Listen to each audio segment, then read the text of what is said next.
wabarakatuh. Kami dari kelompok 6 ingin mempresentasikan mengenai hukum pengangkutan udara.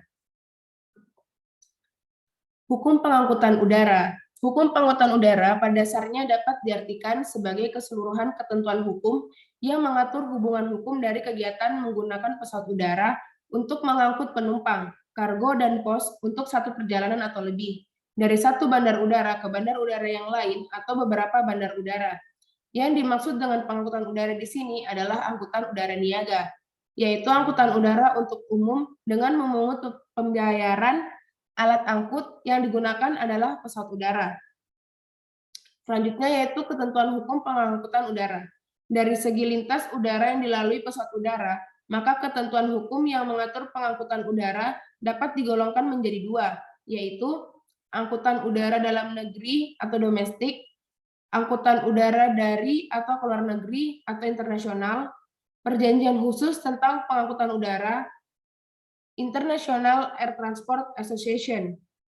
Beberapa hal penting dalam Undang-Undang Penerbangan. Yang pertama, penerbangan adalah segala sesuatu yang berkaitan dengan penggunaan wilayah udara, pesawat udara, bandar udara, angkutan udara, keamanan dan keselamatan penerbangan, serta kegiatan dan fasilitas penunjang lain yang terkait. Yang kedua yaitu wilayah udara adalah ruang udara di atas wilayah daratan dan perairan Republik Indonesia. Yang ketiga, pesawat udara adalah setiap alat yang dapat terbang di atmosfer karena daya angkat dari reaksi udara.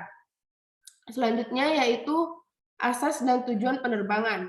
Yang pertama itu asas manfaat, asas usaha bersama dan kekeluargaan, asas adil, asas keseimbangan, asas kepentingan umum, asas keterpaduan, asas kesadaran hukum, dan asas percaya pada diri sendiri. Selanjutnya yaitu kedaulatan atas wilayah udara. Tentang kedaulatan atas wilayah udara ini sebagaimana diatur dalam bab 2 dari Undang-Undang Penerbangan pasal 4 sampai dengan pasal 6, bahwa pada prinsipnya negara Republik Indonesia berdaulat penuh dan utuh atas wilayah udara Republik Indonesia. Mengenai kedaulatan atas wilayah Republik Indonesia, secara menyeluruh tetap berlaku ketentuan sebagaimana diatur dalam Undang-Undang Nomor 20 Tahun 1982 tentang ketentuan pokok pertahanan keamanan negara Republik Indonesia. Pembinaan dan penyelenggaraan pengangkutan. Dalam melakukan pembinaan terhadap penerbangan Indonesia dilakukan oleh pemerintah dan dikuasai oleh negara. Untuk penyelenggaraan penerbangan dilaksanakan berdasarkan ketentuan dalam undang-undang. Pembinaan penerbangan sebagaimana dimaksud dalam pasal 7 ayat 3 ini diatur lebih lanjut dengan peraturan pemerintah. Selanjutnya itu pendaftaran kebangsaan pesawat udara dan penggunaannya sebagai jaminan. Yang pertama, pendaftaran pesawat udara. Menurut ketentuan pasal 9 Undang-Undang Penerbangan, bahwa pesawat udara yang dioperasikan di Indonesia wajib mempunyai tanda pendaftaran. Yang kedua yaitu kebangsaan pesawat udara. Dalam ketentuan pasal 10 dari Undang-Undang Penerbangan menyebutkan bahwa selain tanda pendaftaran, sebagaimana dimaksud dalam pasal 9 ayat 1, pesawat terbang dan helikopter yang dioperasikan di Indonesia wajib mempunyai tanda kebangsaan. Selanjutnya yaitu penggunaan pesawat udara. Mengenai penggunaan pesawat udara yang dapat digunakan di wilayah Republik Indonesia diatur dalam bab 6 mulai pasal 13 sampai pasal 17 Undang-Undang Penerbangan, bahwa pesawat udara yang dapat digunakan di wilayah Republik Indonesia hanya pesawat udara Indonesia. Namun keamanan dan keselamatan penerbangan diatur dalam Undang-Undang Nomor 15 Tahun 1992 tentang penerbangan ini juga mengatur mengenai keamanan dan keselamatan penerbangan. Keamanan dan keselamatan penerbangan adalah suatu kondisi untuk mewujudkan penerbangan dilaksanakan secara aman dan selamat sesuai dengan rencana penerbangan. Selanjutnya dijelaskan oleh teman saya. Bandar udara. Mengenai bandar udara diatur dalam bab 8, pasal 25 sampai dengan pasal 35 UU Penerbangan. Pemerintah menetapkan bagian wilayah darat atau peralihan Republik Indonesia dipergunakan sebagai bandar udara. Penentuan lokasi pembuatan bangunan, perencanaan, dan pembangunan bandar udara termasuk kawasan yang wajib memperhatikan ketentuan keamanan penerbangan. Ketentuan yang dimaksud dalam pasal 25 ayat 1 dan ayat 2 diatur dengan peraturan pemerintah nomor 3 tahun 2001, khususnya bab 6 bagian pertama tentang sertifikat operasi bandar udara dalam pasal 34 PP nomor 3 tahun 2001 yang disebutkan bahwa setiap penyelenggara bandar udara wajib memiliki sertifikat operasi bandar udara yang diberikan oleh Menteri. Persyaratan untuk memperoleh sertifikat operasi bandar udara antara lain tersedianya fasilitas peralatan penunjang penerbangan yang memenuhi keamanan dan keselamatan penerbang. 2. Memiliki prosedur pelayanan jasa bandar udara. 3. Memiliki buku petunjuk pengoperasian penanggulangan keadaan gawat darurat. Selanjutnya, pencarian dan pertolongan kecelakaan serta penelitian sebab-sebab pesawat udara. Pengertian pencarian dan pertolongan dalam ketentuan ini adalah pencarian terhadap pesawat udara dan manusia yang menjadi korban. Sedangkan pertolongan hanya terhadap manusia untuk melaksanakan ketentuan pada pasal 33 nomor 15 tahun 1992 tentang penerbangan. Beberapa istilah dalam PP nomor 12 tahun 2001 antara lain yang dimaksud pencarian dan pertolongan untuk selanjutnya disebut SAR adalah usaha dan kegiatan yang meliputi A. Mencari pertolongan dan menyelamatkan jiwa manusia. B. Mencari kapal dan pesawat udara yang mengalami musibah. Pembinaan dan pengarahan potensi SAR. Pembinaan SAR, Menteri bertanggung jawab atas pembinaan dan pengarahan potensi SAR pada pasal 2. Pelaksanaan pengarahan potensi SAR dilakukan oleh Basarnas. Selama ini pelaksanaan pengarahan potensi SAR telah dilakukan oleh Presiden nomor 47 tahun 1979 tentang perubahan lampiran. Selanjutnya adalah pengarahan potensi SAR. Dalam rangka pengarahan potensi SAR tersebut, maka dilakukan kegiatan yang meliputi perencanaan, pendayagunaan, pembangunan, dan pelaksanaan pengendalian. Selanjutnya adalah pengangkutan orang atau penumpang dan barang. Pengangkutan orang lewat udara pada umumnya dimulai dengan dibelinya tiket oleh penumpang pesawat udara.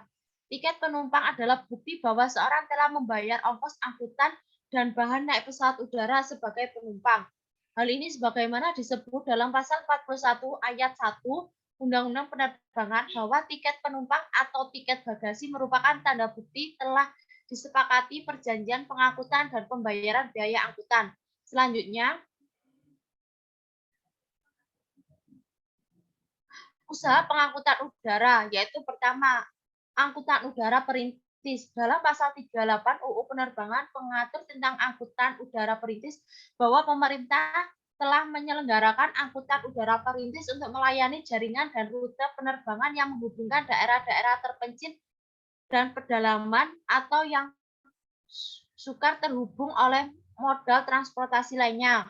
Yang kedua adalah angkutan udara niaga. Yang dimaksud angkutan udara niaga adalah angkutan udara untuk umum dengan memungut pembayaran. Yang dimaksud dengan Badan Hukum Indonesia adalah badan usaha milik negara, badan usaha swasta, dan koperasi. Lebih lanjut, angkutan udara niaga diatur dalam PP nomor 40 tahun 1995 pasal 8 ayat 1. Selanjutnya akan dijelaskan oleh teman saya. Ya, di sini saya akan menjelaskan tentang tarif angkutan udara niaga. Mengenai struktur dan golongan tarif angkutan udara niaga ditetapkan oleh pemerintah. Hal ini sebagaimana diatur dalam pasal 40 Undang-Undang Penerbangan, bahwa dalam penetapan struktur dan golongan tarif angkutan udara niaga domestik, pemerintah memperhatikan kepentingan masyarakat dan kepentingan penyelenggara angkutan udara niaga.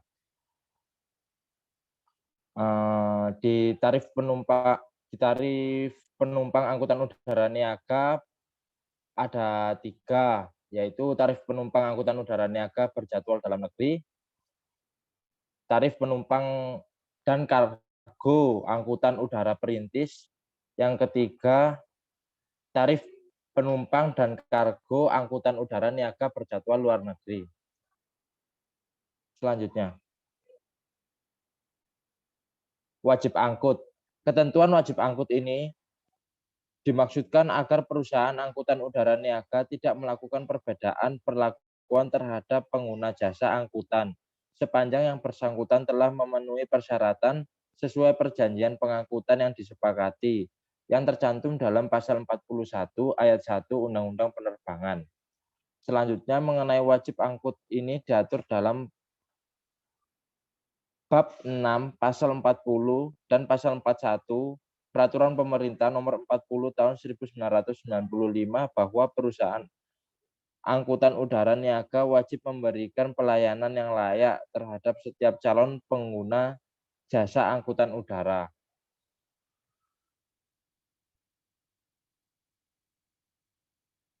Dalam hal ini terjadi keterlambatan atau penundaan dalam pengangkutan karena kesalahan pengangkut, perusahaan angkutan wajib memberikan pelayanan yang layak kepada penumpang atau memberikan ganti rugi atas kerugian yang secara nyata dialami oleh penumpang atau pemilik barang. Selanjutnya, pelayanan khusus angkutan bagi penyandang cacat dan orang sakit. Pelayanan khusus pengangkutan bagi penyandang cacat dan orang sakit ini diatur dalam pasal 42 Undang-Undang Penerbangan. Bab 8 pasal 46 dan 47 Peraturan Pemerintah Nomor 40 Tahun 1995 tentang angkutan udara. Penyandang cacat dan orang sakit berhak memperoleh pelayanan berupa perlakuan khusus dalam angkutan udara niaga. Pelayanan khusus bagi penumpang dan yang menyandang cacat atau orang sakit dimaksudkan agar mereka juga dapat menikmati pelayanan angkutan udara dengan baik. Nah, penyandang cacat dan orang yang dimaksud pelayanan khusus dalam ketentuan ini dapat berupa pembuatan jalan khusus di bandar udara dan sarana khusus untuk naik atau naik turun dari pesawat udara dan penyediaan ruang yang disediakan khusus bagi penempatan kursi roda atau sarana bantu orang sakit yang pengangkutannya mengharuskan dalam posisi tidur. Selanjutnya, tanggung jawab pengangkut.